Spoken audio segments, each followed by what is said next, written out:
जय हिंद। आज है डे 29 और नॉर्थ इंडिया का इम्पॉर्टेंट 5 पठार कवर करने के बाद अब हम लोग नॉर्थ ईस्ट पे आ चुके हैं। तो नॉर्थ ईस्ट में जैसा कि मैंने आपको बताया था कि ये पूरा शिलोंग वाला एरिया, ये पूरा का पूरा पठारी एरिया है, जिसमें कि जो प्रायद्वीप पठार का एक्सटेंशन है और ये यहाँ तक है, मतलब कि मिकिर पहाड़ी तक है प्रायद्वीप पठार का एक्सटेंशन। ठीक है, तो इसमें टोटल 5 याद रखना है। 5 में सबसे पहले गारो, और इसको लाइन से याद रखना है कि कैसे है, क्योंकि इसको भी लाइन से याद रखना है। और नॉर्थ वाला जो हम लोग डिस्कस किए थे, बुंदेलखंड, बघेलखंड, छोटा नागपुर और सबसे पहले मालवा, उसको भी लाइन से याद रखना है।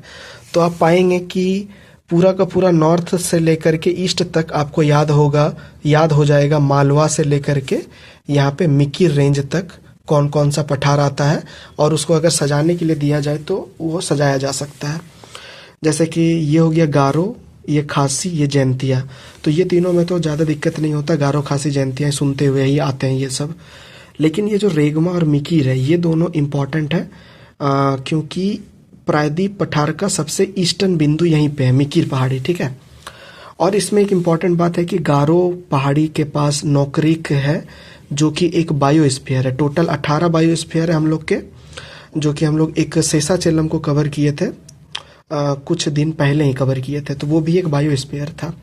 उसके बाद ये वाला एरिया पानी, बहुत ज़्यादा बारिश के लिए जाना जाता है, चेरापूंजी, मासिनराम।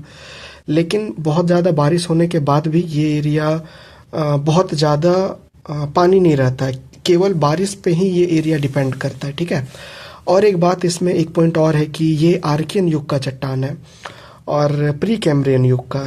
यहाँ पे कोयला पाया जाता है, अच्छा खासा कोयला पाया जाता है ये वाला एरिया में, और रेट हॉल माइनिंग का उपयोग किया जाता है वो कोयला को निकालने के लिए। वैसे तो असम में भी पाया जाता है, इधर नागालैंड के एरिया में भी पाया जाता है कोयला, और रेट हॉल माइनिंग का उपयोग किया जाता है। और रेट हॉल माइनिंग आए दिन समाचार में देखा जाता है, न्यूज़पेपर में छपते रहता है।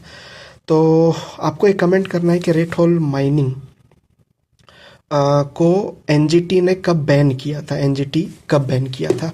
ये एक पॉलिटी का क्वेश्चन है, हो सकता है कि आप इसका कमेंट आप लोग दे सकते हैं। तो ये वाला मेघालय का इम्पोर्टेंट एरिया, ये 3, 2, 5 पहाड़ी को याद रखना है, पठार को याद रखना है, जो कि काम आएगा। और अब हम लोग थोड़ा सा प्रायद्वीप पठार के ऊपर बात करने वाले हैं।